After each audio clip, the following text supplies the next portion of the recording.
Assalamualaikum warahmatullahi wabarakatuh. Kami daripada kumpulan 4 ingin membentangkan mengenai tajuk kami iaitu imbangan pembayaran dan kadar pertukaran. Sebelum kami meneruskan pembentangan ini, izinkan saya sebagai wakil kumpulan ini, Nurul Ifa binti Ibrahim, nombor metrik A184746, ingin memperkenalkan nama ahli kumpulan kami.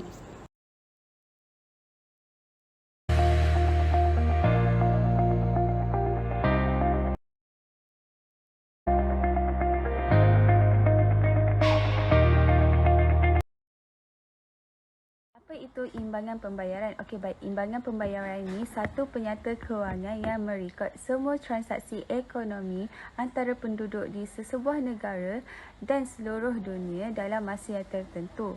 Selalunya tempoh adalah minimum 1 tahun ataupun lebih 1 tahun. Transaksi urus niaga ini kebiasaannya dilakukan oleh badan kerajaan, individu atau firma-firma. Urus niaga ini juga termasuk bayaran untuk ekspor dan import sesuatu barangan, perkhidmatan, modal dan pemindahan wang. Apabila semua komponen akaun imbangan pembayaran dikira, ia mestilah keseluruhannya bersifat sifar tanpa defisit. Sebagai contoh, apabila sesebuah negara tersebut import dia lebih daripada ekspor, maka imbangan tu akan berada dalam keadaan defisit. Akan tetapi, boleh juga diimbangkan dengan menggunakan cara lain seperti dana yang diperoleh oleh pelaburan asing atau menggunakan simpanan bank pusat sesebuah negara tersebut. Okey, baik. Di sini saya lampirkan sedikit data yang ada di Malaysia mengenai imbangan pembayaran.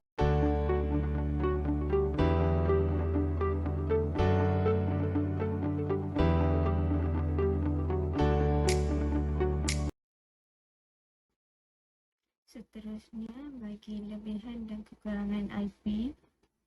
Lebihan IP berlaku apabila jumlah bayaran yang diterima dari luar negeri melebihi jumlah bayaran yang dibuat ke luar negeri dalam tempoh tersebut. Sebaliknya, kekurangan IP bermaksud jumlah bayaran yang diterima dari luar negara adalah kurang daripada jumlah bayaran yang dibuat ke luar negara dalam tempoh itu. Lebihan IP menyebabkan bekalan wang bertambah dalam ekonomi dan kegiatan ekonomi dapat dipertingkatkan.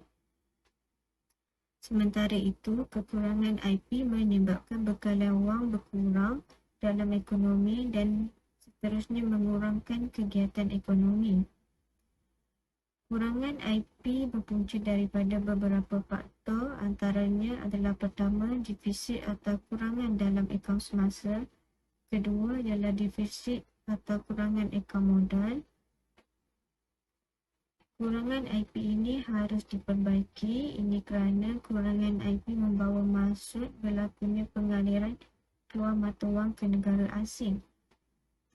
Semakin tinggi pengaliran keluar mata wang bermakna rendahnya nilai mata wang dan akhir menyebabkan jatuh kadar pertukaran antara negara. Baik, langkah untuk membaiki imbangan pembayaran. Pertama, dengan menggunakan cadangan emas dan cadangan asing. Kedua, dengan menyekat import, yang mana kerajaan boleh mengurangkan import dengan mengenakan takrif, kota dan kawalan pertukaran. Ketiga, dengan menggalakkan ekspor. Pemberian subsidi ekspor, pengurangan cukai ekspor dan devaluasi meningkatkan daya saing ekspor apabila ekspor menjadi relatif lebih murah. Kenaikan ekspor mengurangkan defisit akaun semasa. Keempat, dengan mengawal tukaran asing. Kelima, dengan menaikkan kadar bunga. Keenam, melaksanakan dasar deflasi. Deflasi merupakan penurunan tingkat harga umum barangan dan perkhidmatan yang berterusan di bawah inflasi sifar. Deflasi adalah lawan kepada inflasi. Deflasi merujuk pada penurunan dalam jumlah bekalan wang atau pengecutan bekalan wang. Ketika deflasi berlaku, permintaan untuk kecairan akan naik berbanding barangan atau faedah. Kuasa beli wang juga naik. Deflasi ada kaitannya dengan zaman kemelesetan. Semasa kemelesetan ekonomi ataupun deflasi, kerajaan akan menjalankan dasar keuangan mengembang, iaitu menambahkan penawaran wang dan mengurangkan kadar bunga dalam pasaran bagi meningkatkan perbelanjaan agregat untuk mengatasi masalah pengangguran. Dan akhir sekali adalah dengan menurunkan nilai mata wang ataupun devaluasi. Negara sering menggunakan penurunan nilai mata wang ataupun devaluasi untuk dasar ekonomi. Penurunan mata wang rumah berbanding dengan mata wang asing boleh meningkatkan ekspor, mengurangkan defisit perdagangan dan mengurangkan beban hutang negara. So, dalam merangsang aktiviti ekonomi, pengukuhan nilai mata wang dan kadar pertukaran adalah penting dan sangat berhubung rapat. Seterusnya saya akan sambung dengan tajuk kadar pertukaran. Apakah itu kadar pertukaran?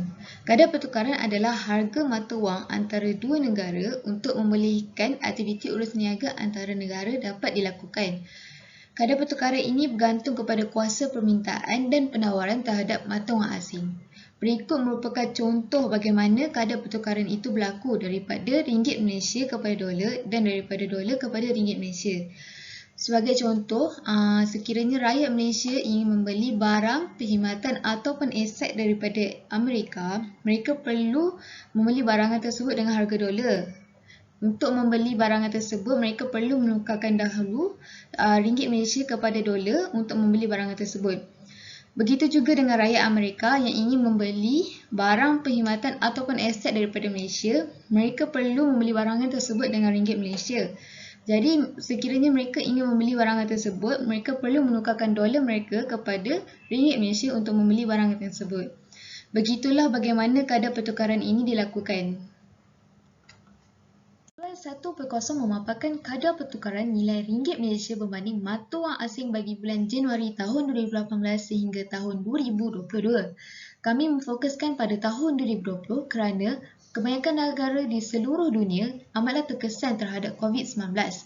Pada sekitar awal tahun 2020, nilai ringgit mata wang Malaysia berbanding dengan US dollar dan euro telah meningkat sebanyak 0.51% dan 2.89%. Manakala nilai ringgit Malaysia berbanding dengan Singapore dollar dan Japanese yen telah jatuh sebanyak 0.43% dan 2.51%. Terdapat banyak faktor yang memainkan peranan penting terhadap kejatuhan dan peningkatan nilai mata wang. Antara faktornya adalah ekonomi negara itu sendiri.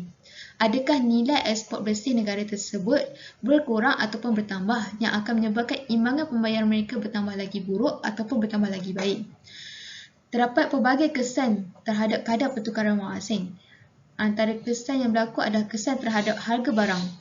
Sekiranya kejatuhan nilai ringgit Malaysia berlaku, permintaan barangan import akan berkurang kerana harganya agak mahal.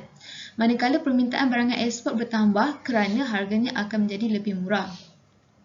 Di sini akan menyebabkan ekspor bersih negara akan bertambah baik dan imbangan pembayaran juga akan bertambah lebih baik.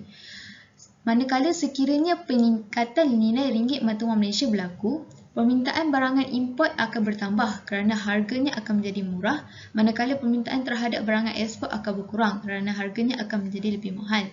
Di sini akan menjadikan ekspor bersih negara akan berkurang dan akan menyebabkan imbangan pembayaran negara tersebut akan menjadi lebih buruk. Dua sistem utama yang menentukan kadar pertukaran asing iaitu kadar pertukaran terapung atau bebas. Kadar pertukaran terapung atau bebas ditentukan sepenuhnya oleh kuasa permintaan dan penawaran di pasaran asing.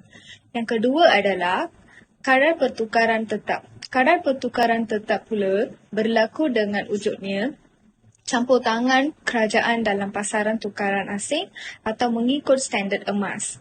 Campur tangan kerajaan adalah untuk menetapkan kadar pertukaran pada suatu kadar yang dirasakan sesuai untuk tempoh masa tertentu untuk tujuan tertentu.